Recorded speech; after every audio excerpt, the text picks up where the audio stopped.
Hello and welcome back everybody. So this video is based on NCERT 3rd standard chapter number 19 our friends. So this lesson is about friends. So let's start the lesson. The children in the class were startled on the hearing the sound tuck. तो उस class के अंदर सारे बच्चे घबरा गए ये टक की आवाज़ सुनकर. The sound came from the ceiling fan और ये आवाज़ सीलिंग फैन से आ रही थी. Kalyani shouted look look look a bird is heard. और कल्याणी जो चिल्लाकर बोली कि देखो देखो वो बर्ड को हर्ट हो गया है. Peter got up at once and pick it up the bird. और जल्दी से पीटर उठा और उस बर्ड को अपने हाथ में ले लिया, उठा लिया.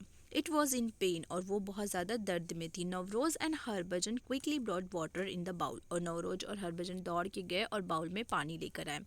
Peter lovingly PAT the bird. और पीटर प्यार से बर्ड को अपने हाथों में सहला रहा है.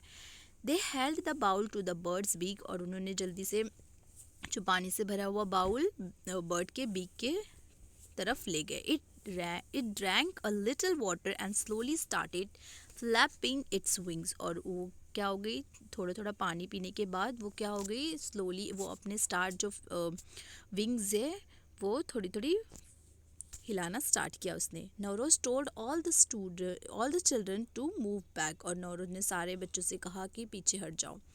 दे notice that the bird was trying to fly.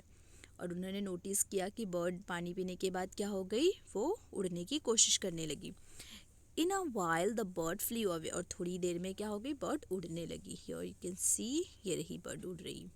Okay, so next day the children saw a bird circling above them in their classroom. So next day बच्चों ने ऑब्जर्व किया, उन्होंने देखा कि उनकी क्लास में एक बर्ड है जो घूम रही है. The children tried to find out whether it was the same bird was that hurt the previous day. So सारे बच्चे गैस करने लगे कि क्या ये वही बर्ड है जो कल जिसको हर्ट हुआ था सीलिंग फैन की वजह से. Okay, they quickly switch off the fan and started to clap. और उन्होंने जल्दी से जाके जो फ़ैन को ऑफ कर दिया और वो क्लैप करने लगे. So next is a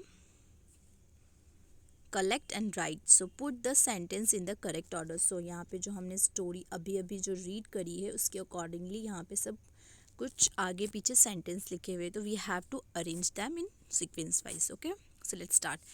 Number 1 is the bird hurt itself with the fan. Okay, so number 2 is Navroj and Harbhajan quickly brought water in the bowl.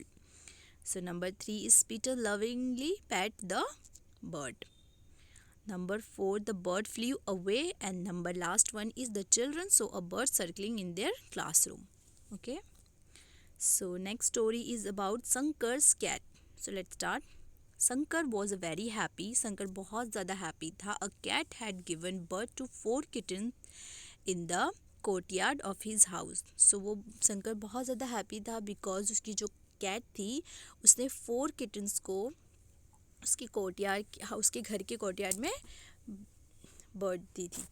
ठीक है, he started spending his free time with them. और वो क्या हो गया, जो शंकर जब भी उसको फ्री टाइम मिलता वो बर्ड के जो किटन्स थे उनके साथ वो अपने टाइम को स्पेंड करता था. One morning Shankar was a woke up by the cats crying. और एक बार जब वो उठा तो कैट के रोने की आवाज़ की वजह से वो उठा. ही रैन टूवर्ड्स द कोर्टयार्ड. और वो दौड़ के जल्दी से कोर्टयार्ड के साइड गया. He saw that the cat was crying and cuddling its 3 kittens. और वो उसने देखा कि जो मम्मी कैट थी वो रो रही थी और अपने तीनों बच्चों को गले लगा के वो रो रही थी. One of the kittens was missing. और उनमें से एक किटन मिसिंग थी.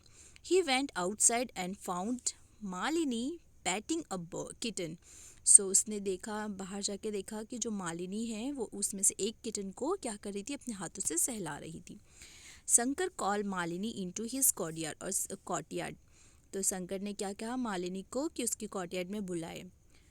मालिनी वो saw the cat crying for her kitten. और मालिनी ने देखा कि जो मम्मी कैट है अपनी किटन के लिए रो रही है.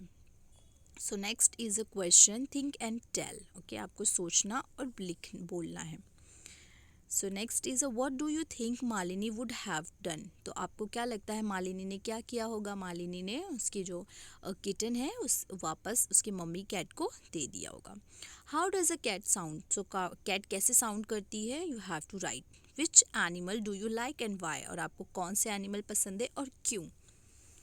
So next is about the Meenu's cow. So next story is Meenu's के काउ के बारे में है। Okay, Meenu has a cow. Meenu के पास एक काउ है।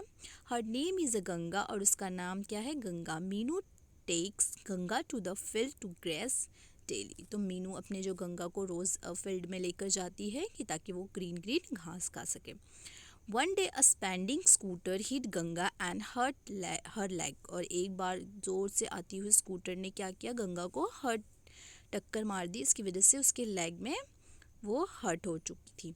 The wooden was bleeding heavily. और जो उसका घाव था उसमें से बहुत ज़्यादा ब्लीडिंग खून निकल रहा था। Okay, so next is a think and tell. आपको सोचना और बोलना है। What would people in Meenu's family do. तो अब इसके बाद जो मीनू की फैमिली है वो क्या करेगी मीनू के लिए, तो वो वेटरनरी डॉक्टर के पास उन मीनू को लेके जाएगी। Okay, look and right. आपको ये नेक्स्ट स्टोरी है चंदू धोबी के बारे में। सो आपको ये पिक्चर्स देखने हैं एंड बताने हैं कि चंदू धोबी क्या कर रहा है अपने डोंकी के साथ। So let's start. Chandu dhobi looks after his donkey very well. Chandu dhobi अपने जो डोंकी को बहुत अच्छे से टेक केयर करता था। The donkey too does a lot of his work. और उसका भी चंदू धोबी बहुत ज़्यादा काम करता था उसके लिए। Look at the pictures and write what are the things that Chandu does for his donkey. तो आपको ये पिक्चर्स देखने हैं और बताने हैं कि चंदू अपने डोंकी के लिए क्या क्या कर रहा है। ओके, सो लाइक यहाँ पे उसे नहला रहा है। सेकंड पिक्चर्स में उसे अच्छे से खाने के लिए ग्रास दे रहा है। एंड थर्ड में उसको पानी पिला रहा है। एंड फोर्थ में उसे अच्छे से फूलों से अडोर कर रहा है, सजा रहा है। Okay, so next picture is that bird bath. Okay, so let's start. Take a small earthen pot having a wide mouth. So आपको एक मिट्टी का पॉट लेना है जिसकी जो माउथ ऊपर की जो साइड है वो वाइड एकदम चौड़ी हुई होनी चाहिए। Okay, tie the pot with the rope and hang it as shown in the picture. So आपके जो ऊपर जो उस पॉट को आपको पूरा अच्छे से धागे से अच्छे से बांध देना है, टाई कर देना है। और उसको जो जैसे पिक्चर्स में आप देख सकते हो या you can see in the picture like वैसे आपको टाई करना है। Pour some water in the pot and hang it on the branches of the tree और on a hook outside your house। तो आपको क्या करना है, उसमें पानी भरना है या फिर आपको आप उसमें पानी भरिए या फिर ट्री के जो ब्रांचेस है वहाँ पे बांध दीजिए या फिर अपने घर के साइड में कहीं पर भी उसको हैंग कर दीजिए। So next is pour water in it every day. और आप इसको ऑब्जर्व करना है कि उसमें आप रोज़ पानी डालो। And observe which birds came to drink the water. और आपको ऑब्जर्व करना है कि उसमें से कौन सी बर्ड आती है उसे पानी पीने के लिए। ठीक है, so next is next is food chain. हमारी लाइफ में नेचर में बैलेंस होना बहुत ज़्यादा इम्पॉर्टेंट है। Okay, so here the grass is eaten by the grasshopper eaten by the frog and frog eaten by the snake eaten by the eagle। So like यहाँ पे बहुत ही ज़्यादा इम्पॉर्टेंट है हमारी लाइफ में कि हर चीज़ की बैलेंस हो के अगर ग्रास को खाने वाला कोई नहीं होता, ग्रास ऊपर नहीं होता, तो पूरे वर्ल्ड में ग्रास स्प्रेड हो जाते हैं। ओके, फिर लाइक इसीलिए नेचर को ग्रास को बैलेंस करने के लिए ग्रास हॉपर है। सो अगर ग्रास हॉपर को खाने वाला कोई नहीं होता सो ग्रास हॉपर पूरे वर्ल्ड में पूरे बढ़ जाते। ओके, तो इसको बैलेंस करने के लिए फ्रॉग है और फ्रॉग को बैलेंस करने के लिए स्नैक है। सो लाइक ये हमारी जो कंप्लीट फूड चैन होती है ये बहुत ज़्यादा इम्पॉर्टेंट है। Okay, so next is a food chain. ये भी है जो अंडर द वाटर जो ट्रीज़ होते हैं, फ्लावर्स होते हैं, उनको स्मॉल फिशेस खाती हैं, स्मॉल फिशेस को लार्ज फिशेस खाती हैं और लार्ज फिशेस को बर्ड्स खाते हैं। Okay, so next in the earth पे फ्लावर्स होते हैं, उनको फ्लाइज जो बटरफ्लाइज होती हैं, कीड़े इंसेक्ट्स होते हैं, वो खाते हैं और उनको फ्रॉग्स खाते हैं एंड फ्रॉग्स को ईटन बाय द स्नैक और snake eaten by the eagle. Okay, so next is a big trees is eaten by the deers and deer eaten by the lions. Okay, so here the balance, बहुत ही ज़्यादा हमारे nature में balance होना बहुत ही ज़्यादा important है. इसी के बेस पे एक छोटी सी स्टोरी है, let's see. So next story is the queen's garden. So let's see. The gardener has a broad mangoes from the queen's garden. So यहाँ पे एक क्वीन है जिसकी गार्डन है, उसकी गार्डन में से गार्डनर ने अपनी क्वीन के लिए मैंगोज लेकर आए थे. तो ये सब देख कर क्वीन बहुत ज़्यादा हैप्पी हो गई और उसने कहा वाह सो मैनी मैंगोज गुड.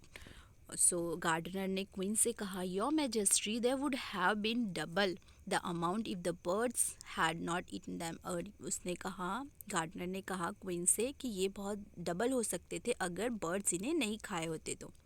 सो क्वीन ने कहा व्हाट डिड यू से, क्या तुम क्या बोल रहे हो. The birds have eaten the mangoes, और बर्ड्स ने मैंगोज खा लिए. Why did you allow the birds into the garden, और तुमने कैसे अलाउ किया बर्ड्स को गार्डन के अंदर एंटर करने के लिए.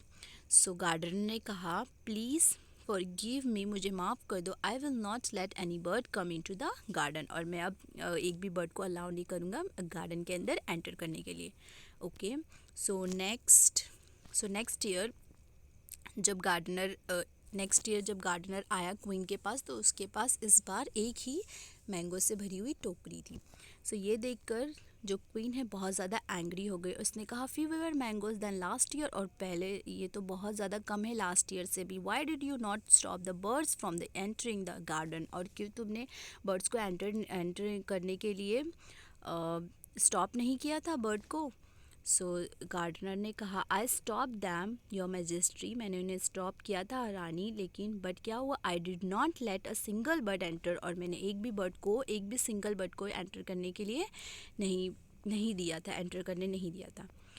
फिर next is a bird this year the insect have eaten the mangoes, but ये ईयर क्या हुआ, जो इंसेक्ट है वो खा गए आधे mango.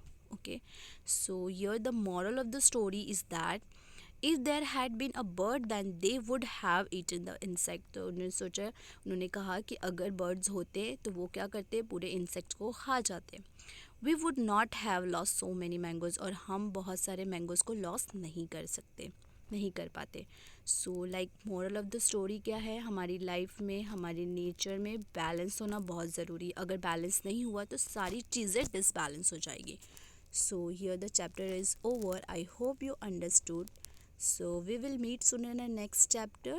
So stay tuned, take care, and thank you for watching.